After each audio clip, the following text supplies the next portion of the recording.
As a skilled mechanic and committed Marine, John stood out for volunteering to serve in Indochina.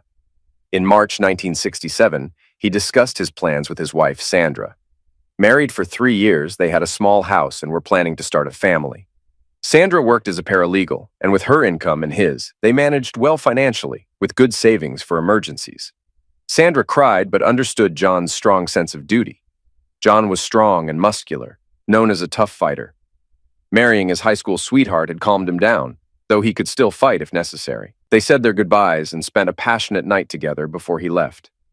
"You'd better come back in one piece," she said, "and don't go after other women. This is mine, only mine," she added, grabbing his crotch. "Don't worry, sweetie," he said. "I'll take good care of myself, and you'd better behave while I'm away. I know how those wealthy lawyers are." "No problem, sweetie," she replied. "I promise to be good." Before leaving, John updated his will and set up automatic payments from his military salary to cover the mortgage and utilities. He treated himself to a tattoo reading, Death Before Dishonor. In Vietnam, John was a fire team leader. Initially met with skepticism as a reservist, he earned respect after several combat engagements. Unlike many Marines, he avoided local women, staying faithful to his wife Sandra, despite teasing from Lance Corporal Harker. Harker warned him about Jody, slang for men who had military wives whose husbands were deployed, but John trusted Sandra completely. John wrote to Sandra as often as possible and cherished her letters. Initially, he received letters every 2 weeks, but after a few months, they became less frequent. He found it odd, especially as he started receiving more letters from his parents, and even photos of Sandra in a swimsuit he hadn't seen before, wondering who had taken them. That Christmas, he received a card and letter from his parents, but nothing from Sandra. Concerned, but undistracted, he stayed vigilant in Vietnam. In mid-January 1968, stationed near Da Nang, rumors spread of an impending major attack by the enemy, Charlie, around the Tet Lunar New Year. At the end of the month, chaos erupted. John's position was heavily attacked, and they fought fiercely. Most of John's team, including Harker, passed. John was injured. John and other Marines were evacuated to Da Nang, then to a military hospital in San Francisco. Doctors saved his leg, though he faced a long recovery. The bullet missed major organs, and stitches fixed his cheek. His ear was bandaged, and nurses said the scar gave him a distinguished look, though he wasn't so sure. John's time in Vietnam was over. A Marine officer awarded him a Purple Heart and informed him he was being recommended for a Silver Star. John already had a Bronze Star with a Combat V and a Navy Commendation Medal. John's parents met him in San Francisco. He wondered where Sandra was and if she knew he was back in the States. His father, a veteran, chuckled. "Damn, son, I thought I taught you how to duck." His mother hugged him tightly and cried. "Where's Sandra?" John asked. His parents exchanged glances before responding. "I honestly don't know, John," his father finally said. "We tried calling the house and her office, but they kept saying she was out, and she never called back. I haven't seen her in weeks. I went by every weekend to maintain the yard and check on her, but nothing." "Tell him, Bob," John's mother said. "Tell me what, Mom?" John asked. "What's going on?" "John, the last time I saw Sandra was maybe 2.5 months ago. I was coming up the street to your house and saw a guy leaving. He got into a sports car, I think it was a Corvette, and drove off quickly. I saw Sandra at the door in a bathrobe waving goodbye to him," he said. "She didn't say anything when I arrived. I haven't seen her since then. I've been picking up the papers and collecting your mail when I go by. I'm sorry, son." John was heartbroken. He had believed she would stay loyal to him. Then he remembered what Harker said about Jody. Maybe he was right. Now he understood why he hadn't heard from her. "Was it a blue Corvette?" John asked. Bob nodded. "Yes, it was," he said. "Why? Do you know who owns it?" "Yeah," John replied. "It belongs to Eric Swagman, a junior partner at her firm. So she isn't even home long enough to pick up the mail?" "It doesn't seem like it," Bob said. "I hope you don't mind, but I saw a couple of utility and phone bills marked final notice, so I took care of them. I figured you wouldn't want to come home to a house without power or phone service." "Thanks, Dad," John said. "I'll pay you back when I get home, I promise." "Don't worry about it, son," Bob said. "Just focus on getting better. Don't stress about this until you're ready. If you want, I can look into getting a power of attorney. If she's not handling the bills, who knows what else she might have done? For all we know, she might have already cleaned you out." John asked a nurse for help in finding a military lawyer. Soon, a Navy lieutenant commander arrived and took notes as John and his parents explained the situation. He took out some papers from his briefcase. "I'll get these papers prepared for you, Corporal," he said. They will give your parents special powers of attorney to handle the issues you mentioned. I suggest you see a family law attorney in your home state as soon as possible. I'll have the paperwork ready, and we can meet here this afternoon to sign and notarize it. Thank you, sir, John said. After the lawyer left, Bob turned to his son.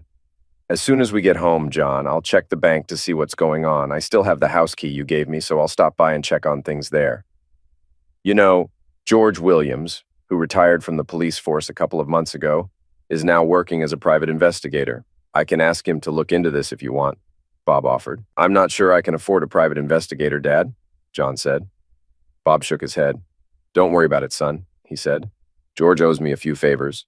We worked together for 13 years on the force. Also, I'll talk to our family lawyer. I think he still handles family law cases. By the way, Bob continued, Mr. Wilkins said, your job at the shop is still available. He's been saving a quarter of your pay since you left as a return bonus. He said he wasn't going to let the best mechanic in the state slip away. But don't tell him I told you. John was grateful. Wilkins was a generous man, but didn't often show it. He was fair and honest with customers, but had a tough exterior that could be off-putting.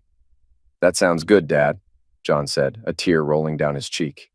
Damn that woman, he thought. His parents gave him a comforting hug. It'll be all right, son, his mother said. We'll get through this. A few hours later, the attorney returned with a notary. After signing the papers, John's parents left, promising to call with any news. They thanked the nurse, who assured them John was well cared for and would need extensive physical therapy arranged through the VA. John was finally alone to confront his life's mess. He rested but dreamt about his fallen Marines, not Sandra. A few days later, John got a call from his father. Bad news, John, Bob said. Sandra drained almost all of your checking and savings accounts. About 2 months ago, she took out $8,545 from your savings. I have the bank statement. She took the money out in cash. The only deposits in those 2 months were from your military pay. According to the bank and the teller, Sandra comes in a few days after each payday and withdraws everything except $5, just enough to keep the account active. She didn't open a new account, so I have no idea what she did with the money. All right, Dad, John said. Since you have power of attorney, take her name off the account. We don't have any credit cards, so that's not an issue. Will do, Bob said. I also went by the house. It's a mess. There's moldy food on the table, dishes piled up in the sink, and it smells terrible. It looks like she took all her clothes and personal stuff but left her wedding dress and album behind. I found her wedding and engagement rings in the bathroom trash. I'm sorry. At least the house is still standing, John said. Yeah, Bob replied. Your mother is there now, cleaning up and airing out the place. The bed is a mess. The sheets are badly stained. If I had to guess, Sandra probably had someone else in there. What do you want to do about it? Get rid of it, John said. Dispose of it and pile it up outside if you need to. I'll manage with a cot if I have to. All right, Bob said. I'll handle it. George offered to take your case for free. He said nothing is worse than someone who steals a soldier's wife while he's serving his country. I also found a top-notch lawyer who's agreed to handle your divorce for free. He can't stand Swagman, who apparently has a reputation for going after married women. George suggested we change all the locks on your house, and I agree. Are you okay with that? He asked. Yeah, that sounds like a good idea, Dad, John said. All right, we'll keep in touch. How are you holding up? Bob asked. I'm doing all right, Dad, really, John said. Who are you trying to convince, me or yourself? Bob asked. John smiled. His father always had a sharp insight. Dad, you've lost men in combat, right? John asked. He knew this was a silly question, given his father's service as a second lieutenant with the 1st Marine Regiment under Colonel Lewis B. Chesty Puller at the Chosin Reservoir in 1950. His father knew all about combat, sacrifice, and death. Yes, son, I have, Bob said. This might sound odd, Dad, but have you ever had dreams where they spoke to you? John asked. Oh, yes. At first, it was almost every night, but it became less frequent over time, Bob said. Have you ever gotten over it? John asked. You never completely get over it, John. It becomes a part of you. You have to make peace with it and learn to live with it, or it will consume you, Bob said. The next 2 weeks flew by for John. He heard from his parents daily with updates on Sandra, but never from her. She had moved in with Eric Swagman and was pregnant by him. Everyone at the office knew about their relationship. The divorce process was going smoothly. John's lawyer, Mike McGregor, was filing for divorce based on adultery and abandonment. He was also suing Eric for interfering with John's marriage and taking legal action against Sandra's employer for not upholding their moral standards. Mike mentioned possible additional charges against Swagman based on evidence from George. Bob mentioned that Sandra had a meltdown when she found out she was no longer listed on John's military pay account and couldn't access his money. She also discovered her house keys no longer worked. Bob and his wife told her to go to her boyfriend for help. John focused on his recovery, finding some amusement in Sandra's situation. His physical wounds were healing, but he struggled emotionally, grieving for his fallen Marines and hurt by his soon-to-be ex-wife's actions. John learned to move around using a crutch and cane, and the doctors agreed it was time to remove his cast. He was cleared to drive an automatic. Back in his room, John saw an orderly hanging up his cleaned uniforms, now with sergeant's stripes. A doctor explained he had been promoted and was being discharged, with physical therapy arranged at a VA facility near his home. John put on his freshly starched green uniform, grabbed his polished boots, and used a wheelchair and cane to go to the day room. In the day room, John was surprised to see his parents, doctors, nurses, orderlies, and Lieutenant Colonel Arvin Johnson, his reserve battalion commander. John stood up with the help of his cane, surprising everyone, and shook Lieutenant Colonel Johnson's hand. The colonel announced John's promotion to sergeant, expressing pride in John's loyalty and abilities, and joked, "And may God have mercy on your soul," causing laughter. John's parents pinned the new stripes on his uniform, thrilled at the honor. Lieutenant Colonel Johnson then read a citation awarding John the Silver Star Medal for his bravery in Vietnam. On January 30th, 1968, as a fire team leader near Da Nang, John led his team against overwhelming enemy forces, continuing to fight despite being wounded. His leadership and courage significantly contributed to the defense of Da Nang, upholding the highest standards of the Marine Corps and the Navy. Lieutenant Colonel Johnson pinned the medal on John's chest, thanked him for his service, and noted that his experience would be valuable for training troops. John's mother hugged him with tears in her eyes, while Bob wiped a tear and expressed pride. After packing his sea bag, John changed into a Class C uniform, short-sleeve khaki shirt and green trousers. He took a wheelchair ride to the lobby where his parents waited for a cab to the airport. At the airport, he got another wheelchair ride and gave the finger to some long-haired protesters who called him a baby ender. A few hours later, his parents wheeled him into his house. It no longer felt like a home since Sandra cheated on him, but he appreciated the privacy. His parents had stocked the fridge with beer and snacks, and his mother prepared his favorite dishes, including her famous lasagna. He changed into jeans and a t-shirt and put his gear away. At the bottom of his sea bag, he found a large Bowie-style knife he had found in Vietnam. The blade was rusty but clean and oiled, with a leather scabbard stamped with a winged creature holding a sword and the words "Marche au crève." He valued it and promised to find out its origins. He called his lawyer, Mike McGregor, and George to set up a meeting that afternoon. After a short rest, he checked on his pickup truck in the garage. It seemed in working condition, though he planned to do an oil change and tune-up soon. After inspecting his place, he grabbed a beer and sank into his recliner. His leg hurt, so he relaxed and turned on the TV, eventually settling on a game show for background noise. He called Wilkins to let him know he was finally back. "It's about damn time you got back," Wilkins said gruffly. "When do you think you can start working?" John explained the situation with Sandra and what the doctor said about his physical therapy. "No problem, son. Take the time you need to handle your stuff," Wilkins replied. "If you need to go to court or see the doctor, that's fine. I'm just glad you're home.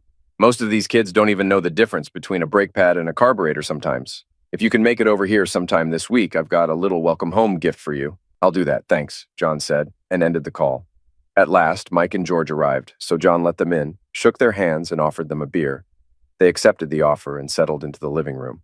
"It's good to see you back, John," George said. "Your dad told me about your medal. Congrats, you earned it. Anyway, let's get to it. I've got something you need to hear." He pulled out a small reel-to-reel tape recorder with a tape already loaded. "Let me set this up for you," he said. "I've been keeping track of Sandra and Eric from the start. I followed them one night to a steakhouse on the edge of town and managed to sit right across from them. I'm not sure if they saw me, but they didn't notice the microphone hidden in the plants between our booths. There will be some background noise from waitresses and such, but you can clearly hear their conversation."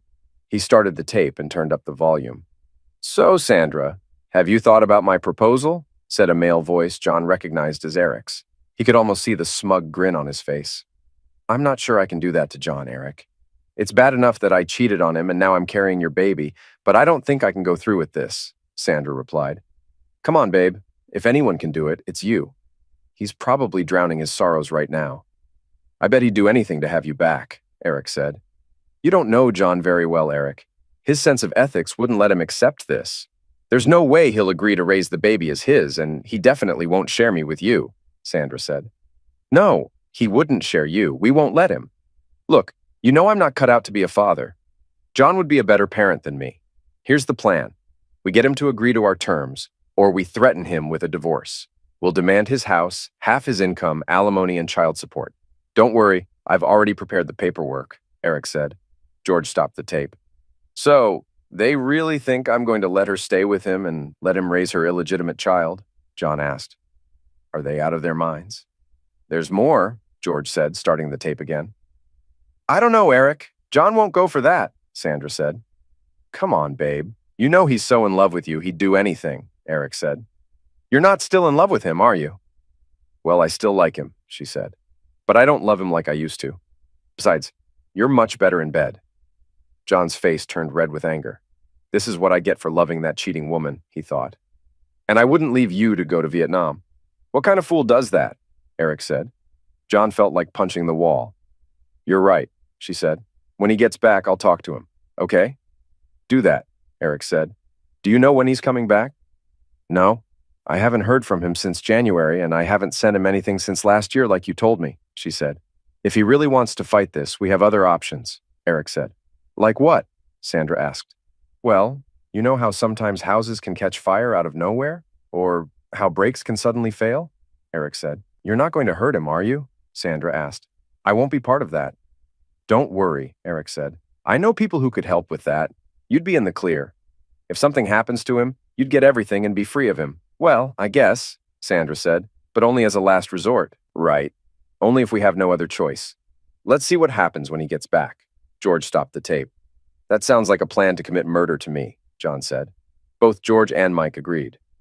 It's also a conspiracy to commit fraud, and possibly theft since Sandra drained your bank accounts, Mike said. That's why I filed the court papers on the way over and pushed for a quick hearing. I also got an order of protection that keeps them at least 100 feet away from you, your house, and your parents. I know the person who schedules these things, so I'll be serving them with papers tomorrow morning. I spoke with the district attorney, and he's putting together a criminal case against them. I also talked to Lee Marcus, the senior partner at their firm.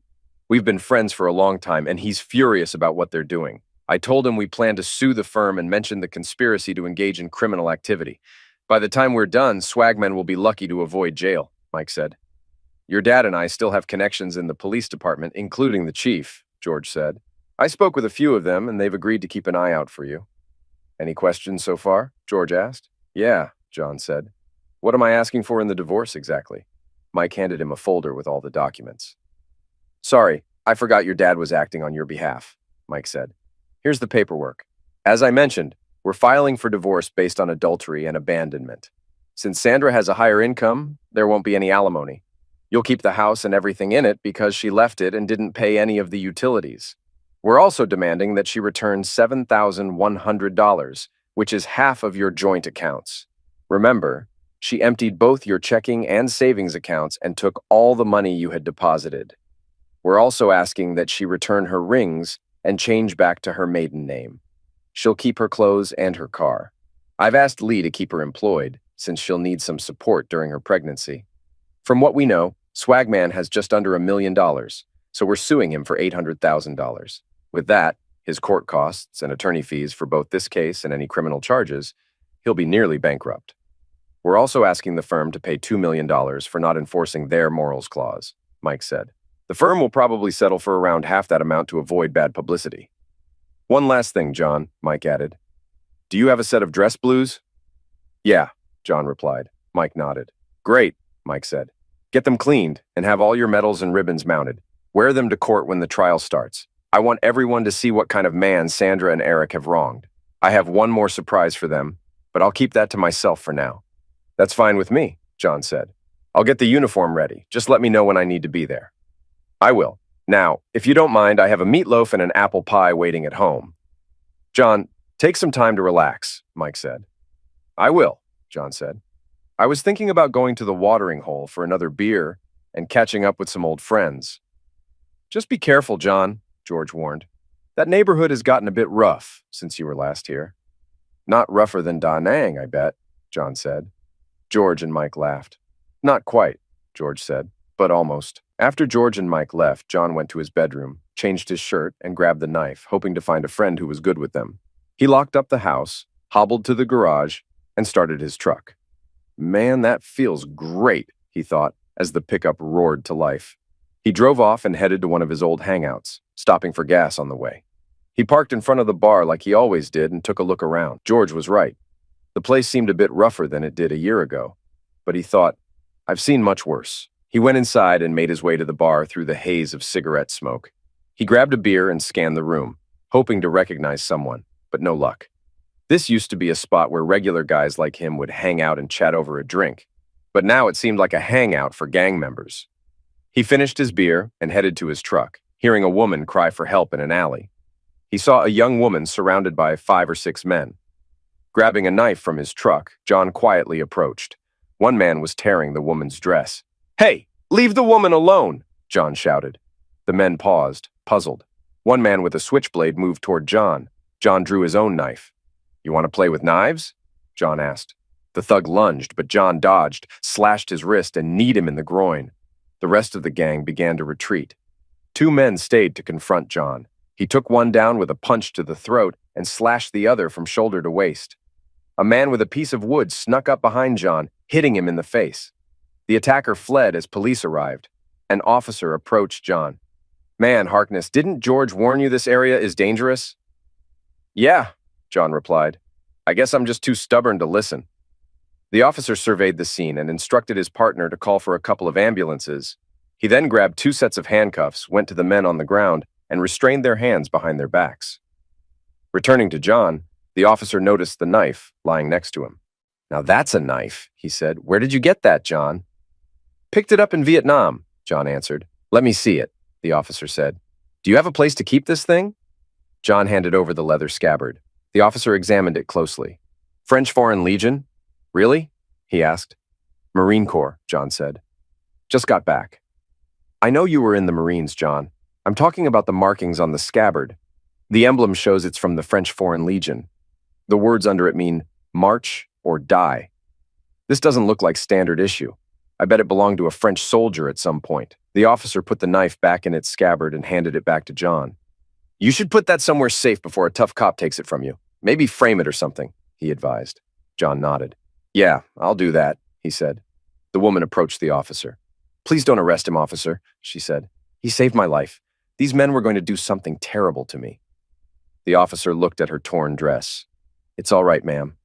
He can go, but he needs to see a doctor, and we'll need a statement from you," he said. "I'll take him to the emergency room in my car, officer, and I'll give you my statement at the hospital. Is that okay?" she asked. The officer thought for a moment and then agreed. "All right, miss," he said. "You can follow me to the hospital." He shouted to his partner, who quickly came over. The second officer looked at the 3 men in handcuffs and whistled. "Wow," he said. "Isn't that Juan Mendoza, the gang leader we've been hearing about?" He was referring to the smaller man who attacked John first. The first officer nodded. "Yes, it is," he said. "And this guy took all 3 of them down?" the second officer asked. The first officer nodded again. "Looks like it," he said. "Unbelievable," the second officer said. By then, 2 ambulances had arrived, and paramedics were putting the gang members into them. The first officer helped John stand up. "So you didn't get enough of this in Vietnam?" he asked with a smile. John chuckled, even though it was painful. "Guess not," he said. "All I wanted was a beer with some friends." "Well, this lady will take you to the ER. Hand me your keys. My partner will drive your truck home, and I'll pick him up after I'm done at the hospital," he said. He pointed at John. "And stay away from this place. It's gotten rough. Drugs, gangs, you name it. All the guys are hanging out at the Rockwood on the other side of town these days." "Thanks, officer. I'll keep that in mind," John said. He followed the young woman, who introduced herself as Amelia Simmons, to her car, a small Dodge Dart. "Aren't you the guy who got a Silver Star in Vietnam?" she asked on the way to the hospital. "Yes," he said. "How do you know about that?" "Who doesn't? It was all over the news today," she said. "Why are you out here? Shouldn't you be home with your wife or something?" John couldn't hold back his tears and started quietly crying. He felt worse knowing that strangers seemed to care more about him than his so-called loving wife. "I'm sorry," she said. "I didn't mean to upset you. What happened?" John briefly explained the end of his marriage, and Amelia began to tear up. She parked in the emergency room lot, found a spot, and hugged him tightly. not caring about getting his blood on her dress. John felt quite embarrassed by her gesture. "You poor man," she said, tears streaming down her face. "That awful woman doesn't deserve you." John looked at her, puzzled.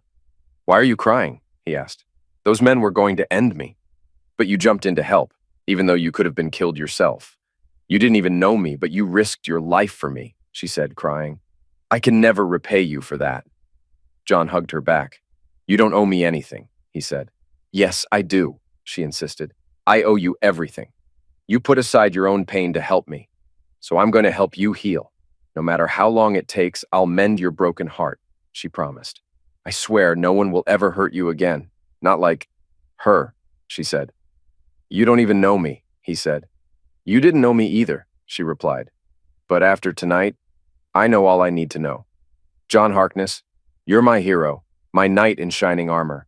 I want to care for you, hold you, and fill the emptiness in your heart. Please, let me do that for you." John thought about what she said.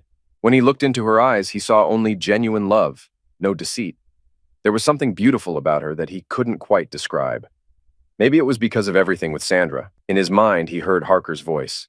"Go for it, Corporal. Sorry, Sergeant." He smiled, knowing Amelia had no idea why. "All right," John said, giving her a gentle kiss. Amelia hugged him tightly. "You won't regret this, John, I promise," she said. They went into the hospital emergency room, where the officer waited while the doctor checked out both John and Amelia. The doctor cleaned the cut on John's cheek while x-rays were processed.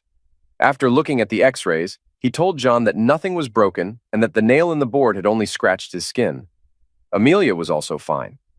John gave his account of what happened that night, and the officer seemed to accept it. "John," the officer said, "Amelia seems like a decent person, but she's had a tough time. Her parents died in a car accident a few years ago, and she's been struggling ever since. She has no family and barely gets by as a waitress. I know you have your own issues and don't need more problems, but it would be great if you could help her out. Maybe you two could support each other." "Thanks," John said. "Maybe you're right." He was surprised by what the officer shared. Amelia had never mentioned any of her difficulties, yet here she was comforting him. He felt something he hadn't felt in a long time. Maybe it was love. Whatever it was, it felt a lot better than what Sandra had given him. The officer handed him a card. "Call me if you need anything," he said before walking over to Amelia. "You can follow me to John's place. I need to pick up my partner anyway," he added. She thanked him and they left the emergency room. They drove to John's house in silence. John had a lot on his mind. His soon-to-be ex-wife had betrayed him, his Marine friends were gone, and now there was Amelia. John didn't believe in coincidences, but he couldn't help but wonder. They were both hurting, yet they chose to set their own pain aside to support each other. When they arrived at John's house, he invited her inside after the officers left. "Come on in, Amelia. I don't bite, and it's much more comfortable inside than in your car," he said. "I don't want to be a burden," she replied. John grabbed one of her bags from the car. "Don't worry about it," he said. "It's no trouble. I have an extra room, and it's definitely safer than sleeping in your car." "Okay," she said. "I suppose you're right." After settling Amelia's things in the guest room, John invited her to the living room and offered her a cup of coffee. She accepted and made herself comfortable on the couch while he prepared their drinks. They shared their stories, with John explaining everything about his marriage and his service in Vietnam. Amelia did the same, sharing her own life story. She told John that her parents worked hard but struggled to make ends meet. They lived in an apartment when they died in a car accident, leaving her with nothing but the need to sell off everything she owned. There was no inheritance, and the little money she had went to covering her parents' final costs. She lost her job as a secretary when her boss moved away and ended up waiting tables at a small diner close to the alley where she was attacked. The pay was low, but she managed to get an apartment with a friend. Her friend, however, got a job in another state and left. Amelia couldn't afford the apartment on her own, so she moved in with a guy she had dated a few times. Unfortunately, he wanted more than she was ready to give and started being abusive. After a few weeks, she left and ended up back in her car, trying to save enough money to rent a room somewhere. "Why don't you stay here?" John suggested. "I don't want to take advantage of you," she replied. "I can't pay you anything, and it wouldn't look good with your divorce situation." "That's okay," John said. "You can use the spare bedroom and maybe help me with some housework. If anyone asks about my divorce, I'll just say you were homeless and I let you stay in exchange for helping around the house." "That sounds fair," Amelia agreed. I hope you don't get tired of me. John laughed. No worries. I just hope you can handle looking at my face, he said, pointing to his cheek. She gently touched his scar and his left ear. I can manage, she said.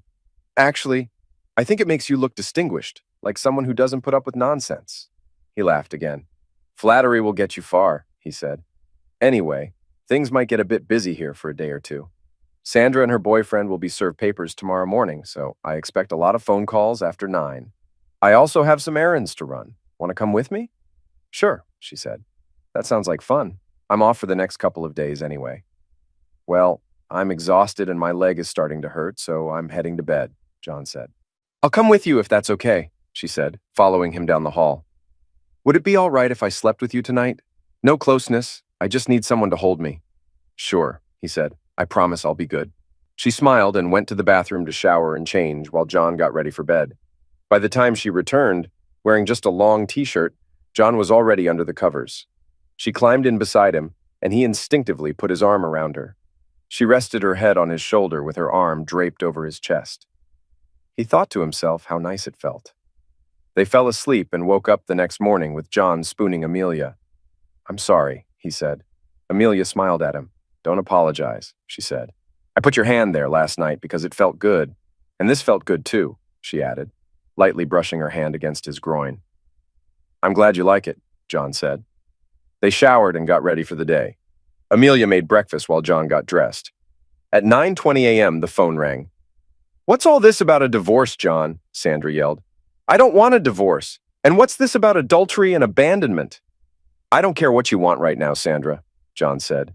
You left the house, refused to pay the bills, took thousands from our accounts, slept with Eric Swagman, moved in with him, and now you're pregnant, either by him or someone else. Is that clear enough for you? I didn't know you were back, John, or I would have visited you, she said. That's a load of crap, John snapped. It was all over the news. Even people who don't know me have welcomed me home. But you? You're too busy with your boyfriend to care about your husband, he said. You don't get it, John. I still love you, she said, crying. No, you don't, John said angrily. I haven't heard from you since last year. I learned about everything from my parents when they visited me in the hospital after I got hurt. You didn't even send a card. How can you claim you love me while you're sleeping with that loser? But I do love you, John, she insisted. No, you don't, John said. What did you tell that guy when you talked about me raising your child? Oh, right. I don't love him anymore. That's fine with me because right now I hate you so much I wouldn't help you if you were on fire. John, how do you know what I said? She asked through her tears. He had never talked to her like this before. And you don't really mean that, do you? Just sign the divorce papers and let's be done with it. We're over, John said. And I'm going to take down your boyfriend, too. Suddenly, Eric came on the line. Listen up, you jerk. I'm going to destroy you, Eric said. I don't think so, idiot. Tougher guys than you have tried, and they're dead now. You want to mess with me? I'll beat you so badly you'll be begging for mercy. You'll feel like you've been hit by a freight train. Check those papers. There's a restraining order against both you and Sandra. I know you two plan to burn down my house and mess up my truck. If you come near me, you'll get a bullet up your rear end. By the time I'm done with you, you'll be lucky if you don't end up in jail, John said. We'll see about that, Eric replied. Sandra came back on the phone. John, please, let's talk this over. We don't need a divorce. Eric and I have a proposal we'd like to discuss with you, she said. If you want to talk to my lawyer, John said. Here's a suggestion for both of you. Go away and stay out of my life. He hung up and hit the wall with his fist. Damn her, he yelled. Amelia came over and hugged him. It's okay, John. She deserved that, and so did he. Let your lawyer deal with it. That's what you're paying him for. Just calm down, okay? She said. How can she still claim to love me after everything she's done? John wondered. I don't know, John, she replied. She clearly isn't thinking straight. You mentioned you have errands to run. Let's take care of them and get out of here for a bit, okay? All right. You're right, he said. What do we need to do today? She asked. I need to visit my civilian boss, drop off my dress blues for cleaning and have the metals mounted, then get some parts and tune up the truck, he said. Let's get started then, she said. We've got a lot to do. First, I need to call my lawyer, he said. Amelia agreed, and John made the call. He updated Mike about his call with Sandra. Yeah, I thought she was going to faint, Mike said. And Swagman looked like he was about to hit something. I'm curious to see what they propose. By the way, I spoke with Lee. He's meeting with the senior partners and the board this afternoon. And make sure your dress blues are ready. We go to court next Friday. Got it. Thanks, Mike, John said. I'm dropping them off today. I'll call if I hear anything else.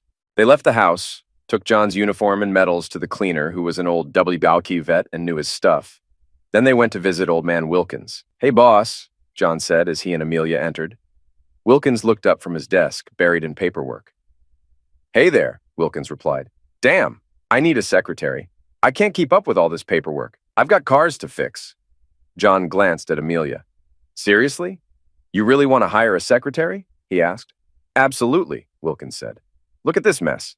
Plus, I have to answer phones and handle customers at the counter. I know someone who used to be a secretary and might be looking for a better job. Interested? John suggested. Hell yes, Wilkins replied. John gently took Amelia's arm. Let me introduce you to my new friend, boss. This is Amelia Simmons, and she used to be a secretary, he said. Wilkins looked at Amelia. Think you can handle all this, young lady? He asked. Amelia nodded confidently. Absolutely, she said. I can type 50 words per minute, file, take shorthand, and handle customers. I can even work the cash register out there. Wilkins thought for a moment, then asked, Are you working right now? Yes, I'm a waitress, but I don't make much, she said. Here's what I'll do, Wilkins said. Give your current boss a 2-week notice and then come work for me. Since you're John's friend, I'll start you at $125 a week. How does that sound? Yes, sir. Thank you, Mr. Wilkins, she said with a smile. Do you know anything about cars? He asked. Not as much as you, but my dad taught me quite a bit, she answered. That's even better, Wilkins said. Oh, John, I've got something for you. He handed John an envelope. Consider it a welcome home bonus. John opened the envelope and found a check for $2,340. He shook Wilkins's hand in appreciation. Thanks, boss. This really means a lot, John said. Well, you've earned it, Wilkins replied. Take care of that cheating wife and then come back to work, all right? Will do, boss, John said. Wilkins waved them off. All right, you two, get going, Wilkins said. They shook hands with the old man and left. Wow, $125 a week, Amelia said. I've never made that much. Thanks again, John. Don't mention it, John said. That's almost double what I make as a sergeant in the Corps. No way, Amelia said. Yep, John said. You really know about cars? Yeah, Amelia replied. We didn't have much money, so Dad taught me how to fix things. I learned to tune up a car, change belts and tires, and even do oil changes. Don't let Wilkins hear that. He'll have you working on cars all the time, John joked. Amelia laughed. I don't mind getting a bit of grease on my hands. Just get what you need for the truck and I'll show you how, she said. John smiled. Wow, I think I'm falling for you, John said. Amelia giggled and kissed him on the cheek. Me too, she said. They stopped at John's bank where he deposited the check, putting 10% into savings as usual.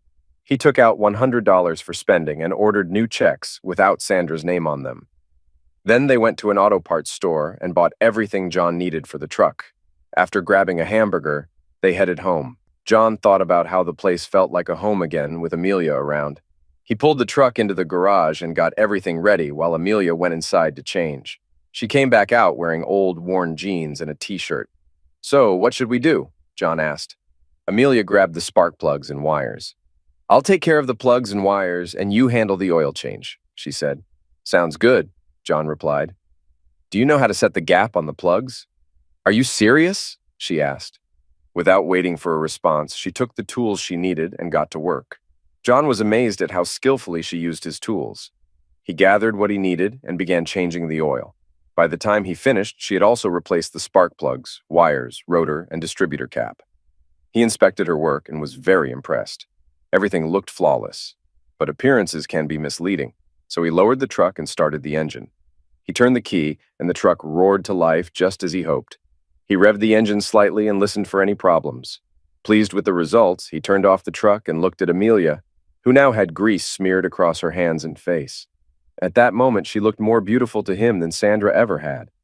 So, she asked. John took her face in his greasy hands and kissed her deeply. I'm definitely in love, he said. You're hired. She smiled, unconcerned about the extra grease on her face. He handed her his hand cleaner. He remembered a time he wished Sandra would enjoy moments like this with him, but she always thought his work was too messy. After they cleaned up, Amelia cooked dinner, and they enjoyed a peaceful evening watching TV. John felt more at ease than he had in a long time, and managed to get through the night without thinking about his soon-to-be ex-wife. The following days were a whirlwind. John picked up his dress blues from the cleaners and spent hours removing any loose threads, polishing his brass, shoes, and hat. Amelia gave her 2-week notice at the diner where she worked. She was informed that her employment ended immediately, and she was told to return in a few days to collect her final paycheck. During those days, John and Amelia grew closer and decided to hold off on taking their relationship further until after John's divorce was finalized. John found it challenging because it had been a long time since he'd been with a woman, but he was genuinely falling for Amelia, and it seemed she felt the same way about him. The day of the court hearing finally arrived. John showered, shaved, and dressed in his uniform after breakfast, then went into the living room where Amelia was waiting in a lovely printed dress. "Wow," she said, admiring him in his dress uniform adorned with medals. "You look fantastic," John smiled. "Thanks, but I feel like a Christmas tree," he replied. "You look amazing, too." At the courthouse, they were greeted by 14 Marines from John's unit, including Lat Col Johnson and Sergeant Major Roberts. After introductions, they entered the courtroom. The Marines filled 2 rows as John approached the table where Mike was waiting. John's parents also joined the Marines. John glanced over at Sandra and Eric at the opposite table. Sandra's eyes widened when she saw the man she had cheated on. Although he looked impressive in his uniform, she was taken aback by his missing ear and the scars on his face. Eric smirked while rubbing Sandra's pregnant belly. Sandra had yet to notice Amelia. The judge entered the room and the bailiff instructed everyone to stand. Once everyone was seated, the judge addressed the Marines. "What brings you here today, gentlemen?" he asked. Lat Col Johnson stood up. "Your Honor, my Marines and I are here to show support for Sergeant Harkness and, if needed, to speak on his character," he said. The judge acknowledged this with a nod. "Thank you, Colonel," the judge said. "I don't think we'll need that, but I appreciate the support." The Marines remained silent but cast stern looks at Sandra and Swagman throughout the hearing, which proceeded as Mike had described. The judge asked both parties a series of questions covering their marriage history and the reasons behind John's divorce request. Sandra admitted to abandoning the house, neglecting utility payments, and getting pregnant by Swagman, who then tried to convince the judge to order support for the child. The judge asked, "You really expect me to make Mr. Harkness pay child support for a child you fathered? Are you serious or just not thinking clearly?" Denied. Throughout the hearing, the judge rejected every motion and request from Swagman. At the end, the judge ruled in John's favor, granting him everything he had asked for: the house, a permanent restraining order, and no support payments. Sandra was also ordered to return half of the money she had taken from their joint account and revert to her maiden name. She didn't need to return her rings as she had already thrown them away. Swagman protested, but the judge silenced him with his gavel. "Mr. Swagman," the judge said, using his gavel to point at him, "I am ordering an investigation into your involvement in this case. At the very least, there's a significant conflict of interest. And I know the district attorney is looking into other potential illegal activities, including conspiracy. I also understand there's a lawsuit against you for alienation of affection. Your actions and responses today will be considered in that matter." He hit the gavel on the desk. "Mr. Harkness's divorce petition is granted," the judge announced. Swagman jumped up angrily and charged at John, but was stopped by the bailiff. "You bastard!" Swagman yelled. "I'm gonna kick your ass! I'll keep messing with your ex and anyone else you get involved with. I'll ruin you." "I don't think so," John said calmly. Swagman looked at John, then at the Marines in the courtroom, who were glaring at him and Sandra with hostility. Sandra looked down, embarrassed.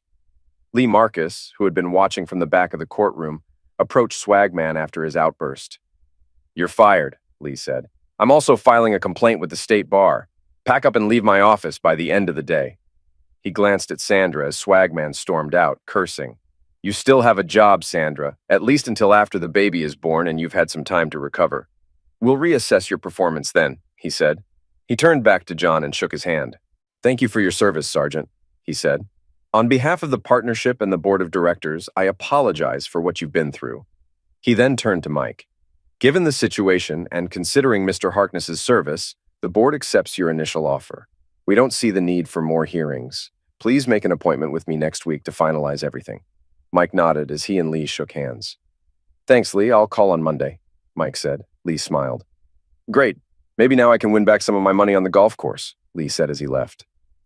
Amelia came over to John and hugged him. John hugged her back and noticed Sandra watching him through her tears as he ended the hug. "John, I'm so sorry," Sandra said. "I didn't mean to hurt you." "Well, you did," he replied. "I just want to know one thing. Why?" Sandra shrugged. "I don't know," she said. "You were gone. Eric was around. Maybe I started thinking about money and was tired of being broke. One thing led to another. And, well, you know the rest." "What were you two talking about?" he asked. "Eric thought you'd be okay with raising my child while letting me be with him," she said. "I didn't like it at first, but the idea started to grow on me. Again, I'm sorry." John shook his head. "I see you didn't waste any time replacing me," Sandra said, glancing at Amelia. Amelia stepped in front of John, looking ready to confront Sandra. "I'm not here just to replace you," she said.